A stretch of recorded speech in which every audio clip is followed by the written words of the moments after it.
The capital நண்பர்களுக்கு வணக்கம். நான் உங்கள் நிரஞ்சன். நம்ம மீண்டும் மீண்டும் நம்ம சேனல்ல மிக முக்கியமான ஒரு எச்சரிக்கையை கொடுத்துக்கிட்டே இருக்கிறோம். அதுதான் வரும் 2026 சட்டமன்ற தேர்தல் அப்போ தமிழ்நாட்டில் வாக்காளர் பட்டியல்ல நிறைய மாற்றங்கள் வரலாம்.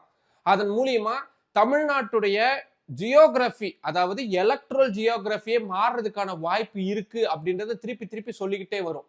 அதுக்கு காரணம் பீகார் மாநிலத்துல தேர்தல் ஆணையம் மேற்கொண்டுகிட்டு இருக்கக்கூடிய பணிகளும் அதனால ஏற்பட்டிருக்கக்கூடிய குளறுபடிகளும் தான்.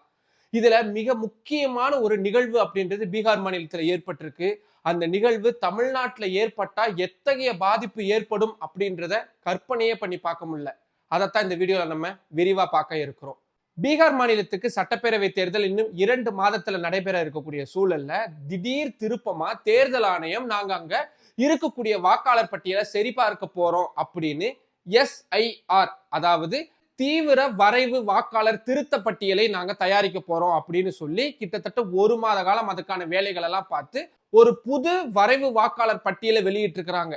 அதுல இருந்து எத்தனை பேர் நீக்கப்பட்டிருக்காங்க? கிட்டத்தட்ட 67 லட்சம் பேரு ஏற்கனவே வாக்காளர்களா இருந்தவங்க நீக்கப்பட்டிருக்காங்க.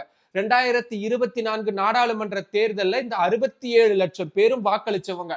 ஒரே வருஷத்துக்குள்ள அவங்க அத்தனை பேருமே வாக்களிக்க தகுதியானவங்க இல்ல அப்படின்ற ஒரு வரைவு அறிக்கையை கொடுத்திருக்கிறாங்க.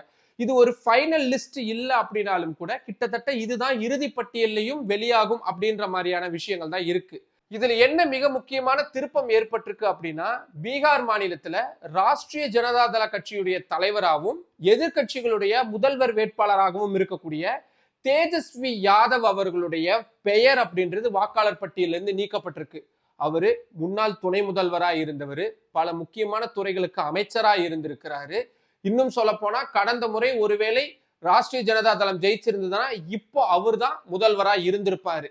அது மட்டும் இல்லாம சட்டமன்ற உறுப்பினராகவும் இருக்கக்கூடிய அவருடைய பெயரே வாக்காளர் பட்டியலிருந்து நீக்கப்பட்டிருக்கு அப்படின்றது எந்த அளவுக்கு அதிர்ச்சி அளிக்கக்கூடியதா இருக்கு.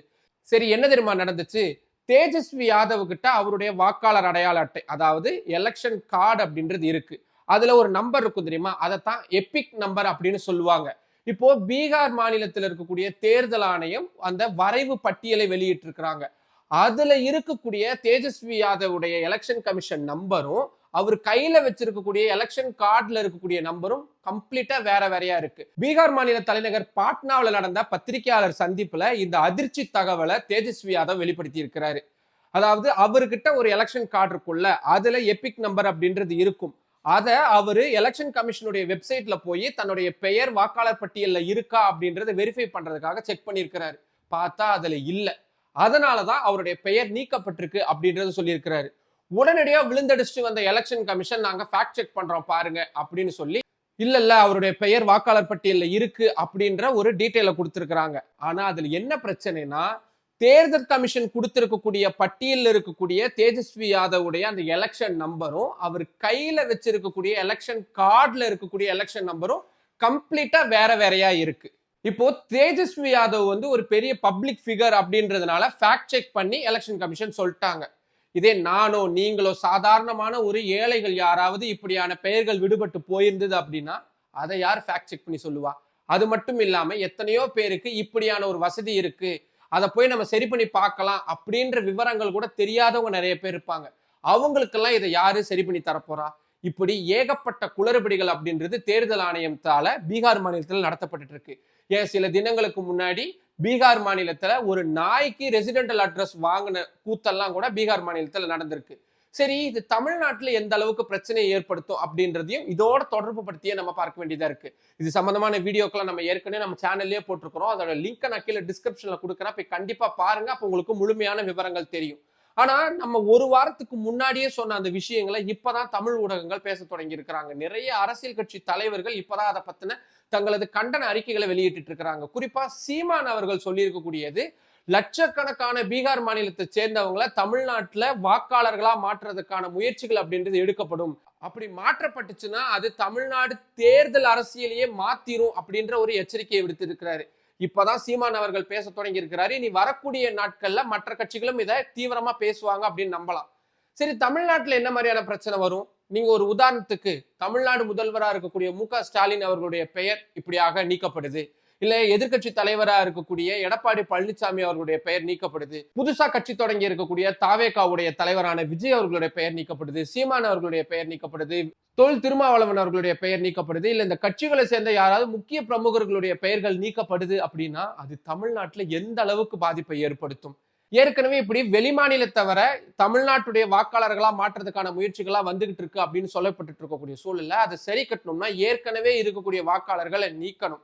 பெரிய பெரிய தலைவர்களுடைய பெயர்களே இப்படி நீக்கப்பட்டுருமோ அப்படின்ற அச்சம் இருக்கு அப்படின்னா ஒரு சாமானியர்களுடைய பெயர்கள் மட்டும் அந்த பட்டியல்ல இறுதியா இருக்கும் அப்படின்றத எப்படி நம்ப முடியும்? இதைத்தான் காங்கிரஸ் கட்சியுடைய மூத்த தலைவராகவும் மக்களவை எதிர்க்கட்சி தலைவராகவும் இருக்கக்கூடிய ராகுல் காந்தி ரொம்ப கடுமையான முறையில தேர்தல் ஆணையத்தை விமர்சிச்சிருக்கிறாரு. என்னன்னு, தேர்தல் ஆணையம் பாஜகவுக்காக வாக்காளர்களை திருடுறாங்க அப்படின்ற ஒரு குற்றச்சாட்டை முன் வச்சிருக்கிறாரு. அதாவது தேர்தல் ஆணையம் இப்படியான விஷயங்கள் இப்படியான திருட்டுத்தனத்துல ஈடுபடுறாங்க அப்படின்றதுக்கான ஆதாரங்கள் என்கிட்ட 100% இருக்கு. அதை படிச்சு பார்த்தப்போ ஒரு அணு ஆயுத குண்டு போட்டா எந்த அளவுக்கு பாதிப்பு ஏற்படுத்துமோ அந்த அளவுக்கு பாதிப்பு ஏற்படுத்தக்கூடிய வகையில தான் தேர்தல் ஆணையம் நடந்துகிட்டு இருக்காங்க அப்படின்றத அவர் சொல்லியிருக்கிறாரு. பார்லிமெண்ட்டுக்குள்ளேயும் அதை சொல்லியிருக்கிறாரு, வெளியே நடக்கக்கூடிய நிகழ்ச்சிகளையும் தொடர்ச்சியா பேசிட்டு வர்றாரு.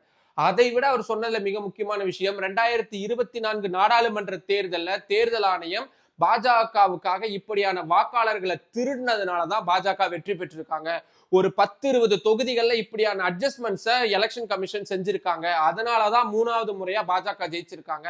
இது வரக்கூடிய மாநில தேர்தல்கள்ல எல்லா மாநில தேர்தல்கள்லயும் பாஜகவுக்கு ஆதரவா இப்படி எலெக்ஷன் கமிஷன் வாக்குகளை திருடி தர போறாங்க அப்படின்றத சொல்லியிருக்கிறாரு. இப்ப நான் ஏற்கனவே சொன்னா பீகார் மாநிலத்துல என்ன நடக்குது, நிறைய குளறுபடிகள் நடக்குது.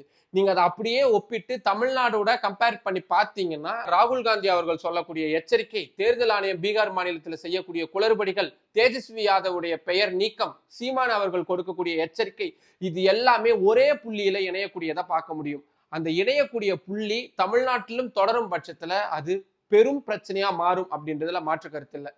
இப்போ தேர்தல் ஆணையத்தின் மீது இப்படியான குற்றச்சாட்டுகள் அப்படின்றது தொடர்ச்சியா வந்துகிட்டே இருக்கு. அவங்கள பொறுத்த வரைக்கும் நாங்க அப்படிலாம் கிடையாது, நாங்க நடுநிலைத்தன்மையோட செயல்படுறோம் அப்படின்றத சொல்லியிருக்காங்க. உங்களுக்கு தேர்தல் ஆணையத்துடைய செயல்பாடுகள் நடுநிலைத்தன்மையுடன் இருக்குதுன்னு தோணுதா? இல்ல அவங்க சரியாதாங்க செய்யறாங்க, இது அரசியலாக்கப்படுது அப்படின்னு உங்களுக்கு தோணுதா?